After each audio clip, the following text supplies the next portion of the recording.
Oh, it fell out. What a way to start the video. Welcome to the backyard for putting practice.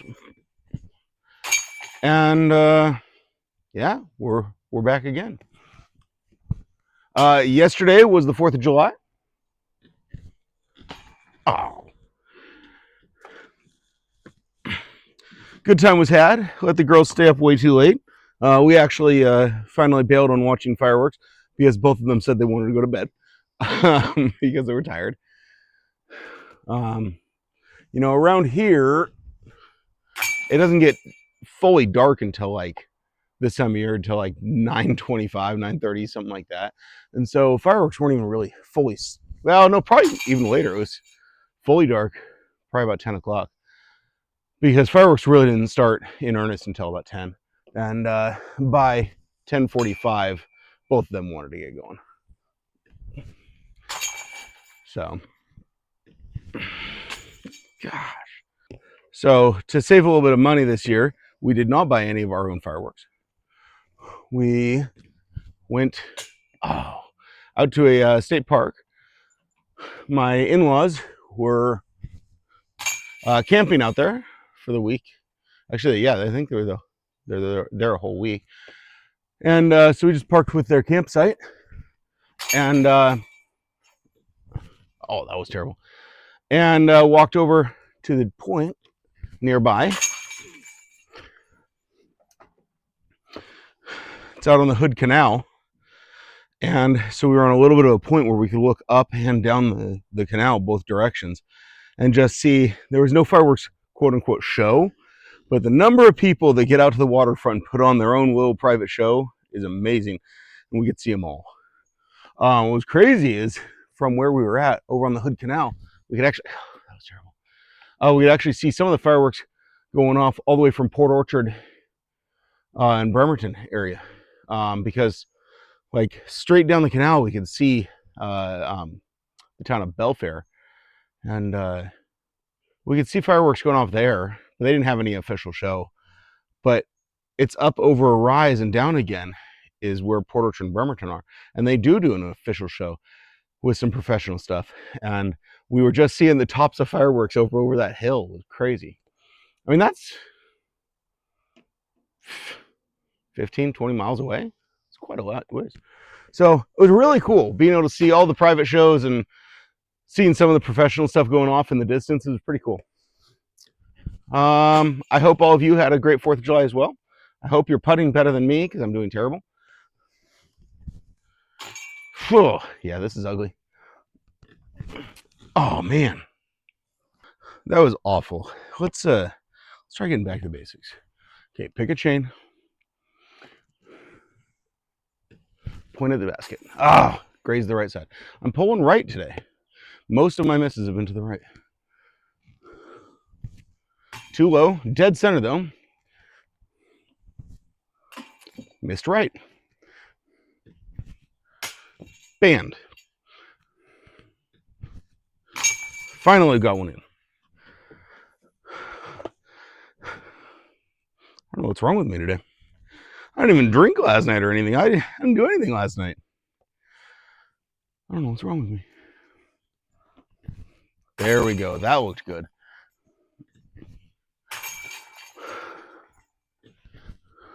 Band. Cage. Cage. 3 again. So this is shaping up to be my worst putting performance of the year so far. So I guess let's move on to videos.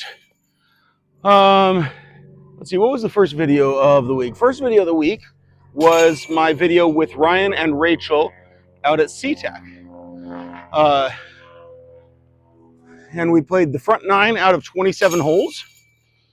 Man, I forget how much that course is just grueling. It's just long. And some of the roughs out there are really, oh, that was terrible. Some of the roughs out there are really rough. So if you get too bad into the weeds and stuff, it can be a real challenge to find a disc. And I know we didn't show that, but sometimes it was a lot of time spent trying to find a disc. I was definitely sore. I'm not usually sore after a round of disc golf, but I was very much sore after that round.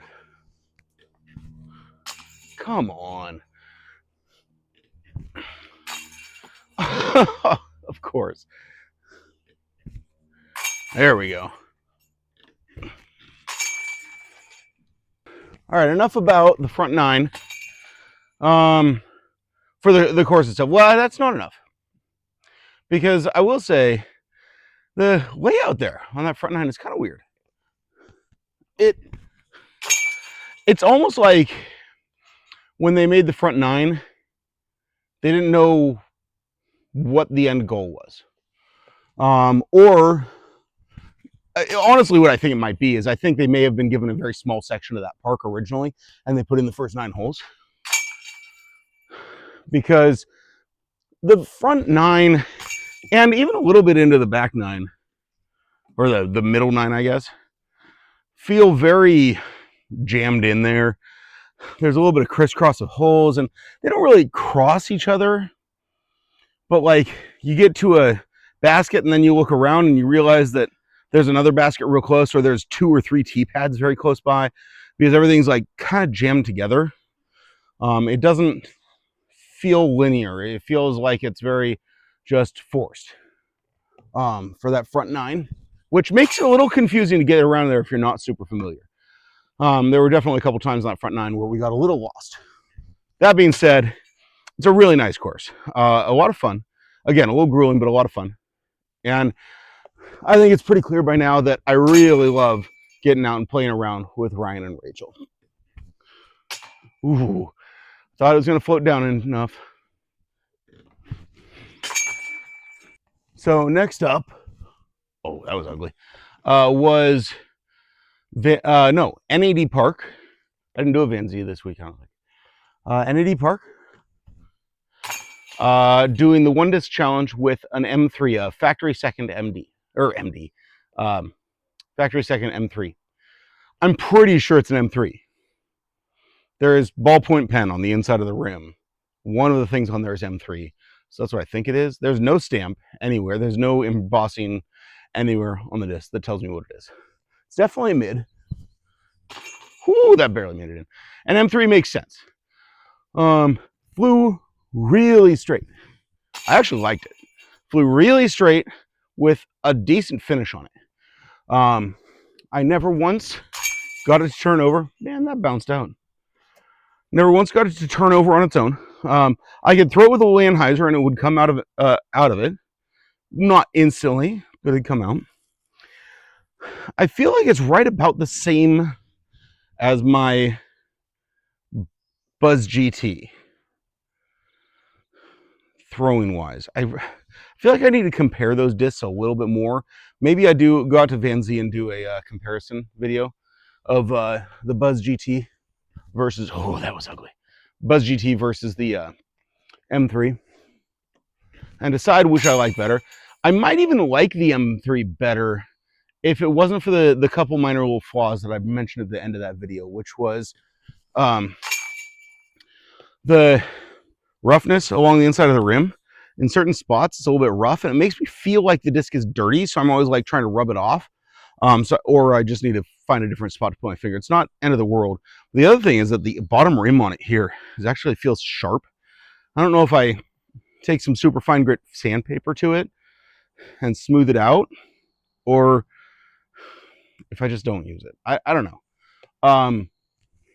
Like I said, I liked it. I liked the way it threw. It's just because of those 2 minor little things, it's not the most comfortable in my hand. And just because it's not the most comfortable in my hand, I'm not sure it's replacing my Buzz. Oh, missing right side again. I almost wish I was replacing the gauge, because as much as I love the way the gauge throws and it's got that little bit of understability to it, I don't like how domey it is. I don't like how deep the rim is. It just, in my hand, feels a little weird. And I like the shape of that M3 a lot better. Which makes me wonder if I need to try an M4. I think the M4 is the slightly flippier version. I'm not real clear on Prodigy's numbers. Ooh, oh, that did make it in. The round wise though, if I recall, I with a 1 disc challenge out at NAD ended up 1 under on a round on a 9-hole loop. So I was pretty happy with that. Which kind of does bring me to the point of I think I'm getting better. Like I think I'm actually getting better. It's kind of cool to see, or at least I don't know that I've improved my distance at all because I've been mostly playing short courses, especially at SeaTac. I was noticing that my distance is not really improved at all, but my accuracy, my upshots, my putting, I think have all gotten a little better. Not that today is any evidence that putting's gotten better. So I think it was a good round, and it was good to learn about that disc. That was pretty nice. Makes me want to throw, like I said, it makes me want to throw an M4. And the last round I played for the week was the front 9, or actually I guess the north 9. Oh, geez. At Kitsap County Fairgrounds. That course is growing on me. I really like that course. So doing Bemrose, what I've now dubbed as Bemrose doubles. That was awful.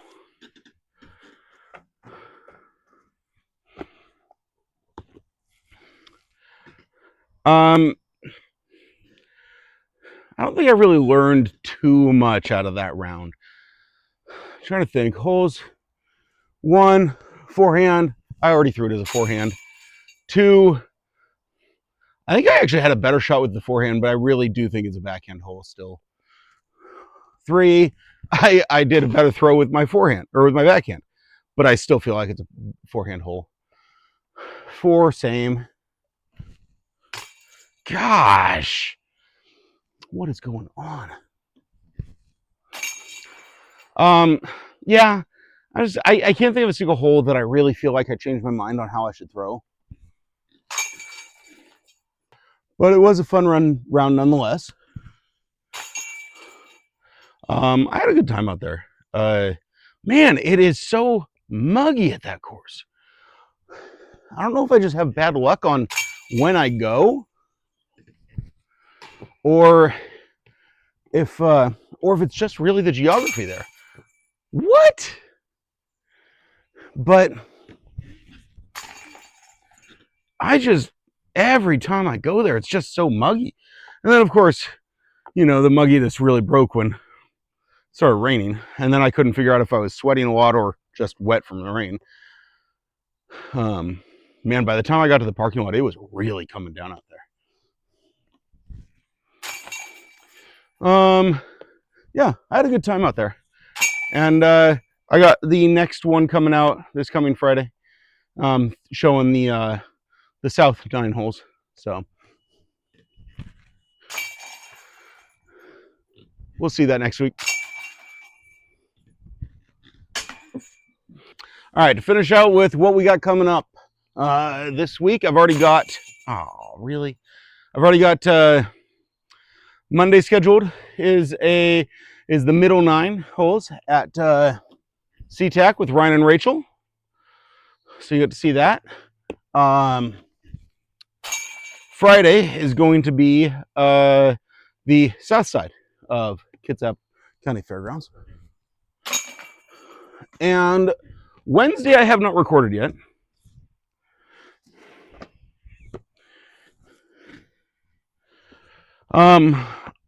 I have an idea of what I want to do for Wednesday, but I gotta get my kids to be involved with it, at least Freya. So I'm hoping that in the next day or two I can get Freya to go out with me to the course, and we can record my idea for a fun new idea, kind of a little bit like the challenge video that we did last time with Freya and Brynja, but not the same. Something new. So my hope is that that's what's going to come out Wednesday. If not, I might just do the go to Van Zee and do Buzz versus M3 to really give them a solid comparison. Wow. I seriously think this might be my worst putting performance so far to date. All right, well, at least I made the last two. Well, thank you so much for joining me here. I hope you guys still enjoy these videos. And I hope you're enjoying the ride just as much as I am, because I really am enjoying this. It's a lot of fun. Thanks so much, and I hope you guys all have a great day.